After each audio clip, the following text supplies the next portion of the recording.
Honey child and ladies and gentlemen of the jury, the question on today's docket is, Richard Brandon Coleman, are you the daddy?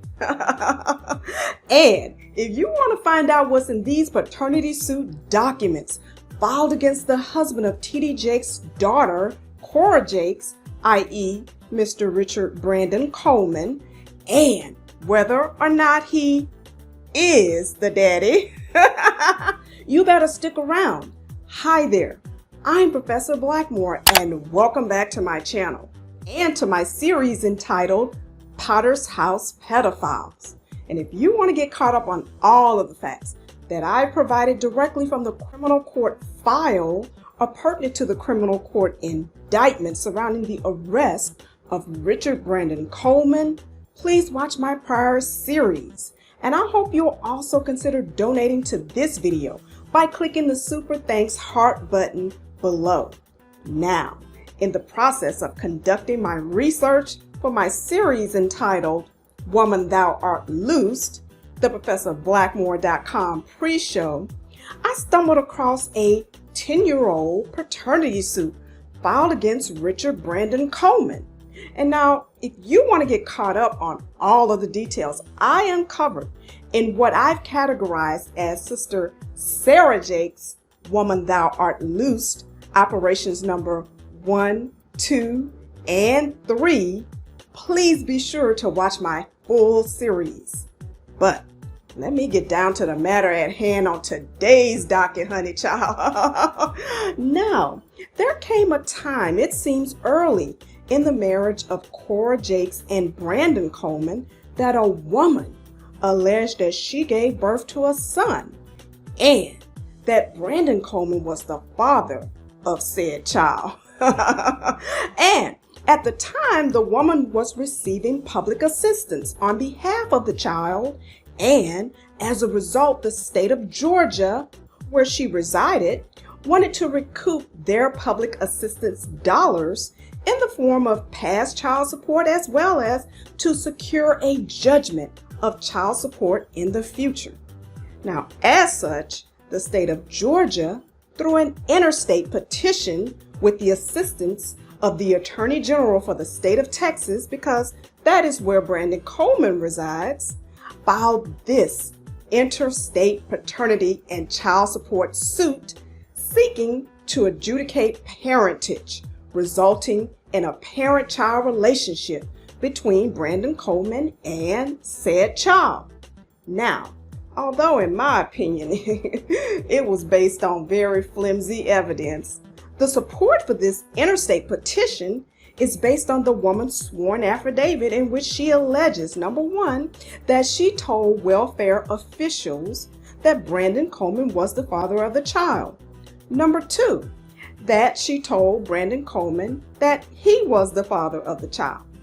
And number three, that Brandon Coleman admitted being the father of the child, which I don't believe. I mean, why would he do that? But, anyway, y'all.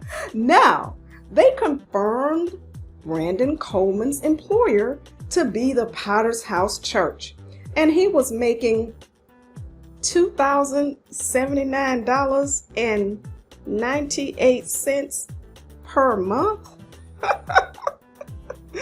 Lord, Bishop, you mean to tell me, Lord, is that even minimum wage?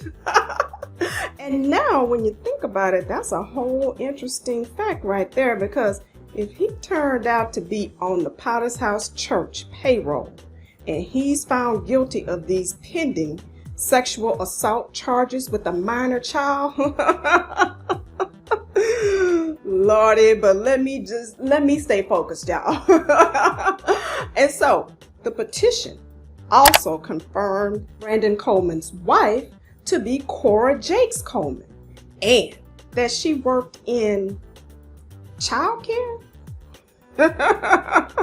They know that he works for the Potter's House, but they say her employer is childcare. I mean, what? You mean like allegedly stealing people's children type of childcare? or I mean, Do you mean like allegedly under the guise of your family's so-called nonprofit, picking up children from illegal immigrants and deporting the people and keeping their children kind of child care? Oh. But anyway, y'all, let me stay focused, okay?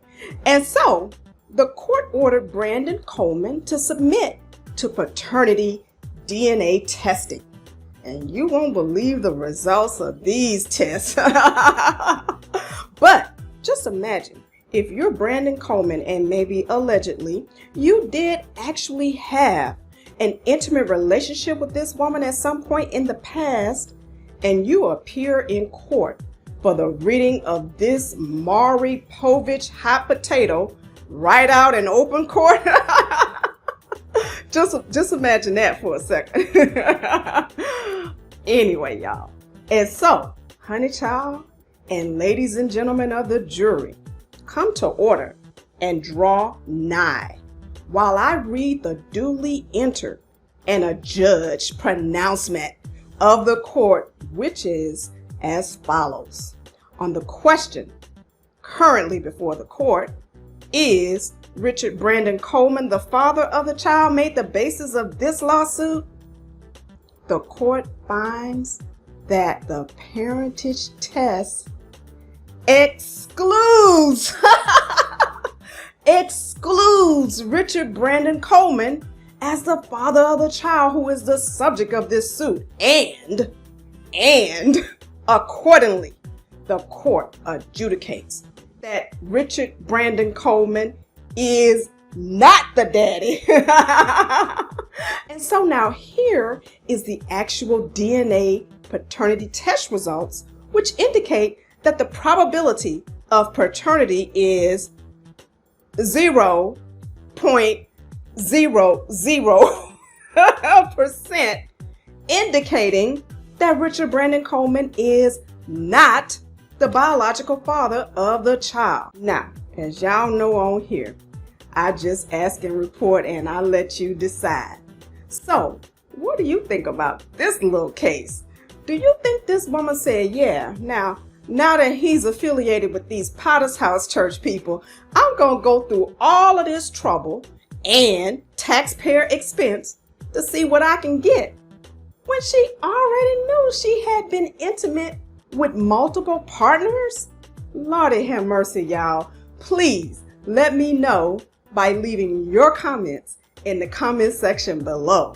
And I hope you'll also give me a big thumbs up. And I hope you'll also consider donating to this video by clicking the super thanks heart button below as well. And while you're there, I want to also ask you to please subscribe to my YouTube channel and click the bell so you'll be notified whenever I come back with more hot tea drama, because you never know what I might dig up, honey child. And please also follow me on TikTok and Instagram.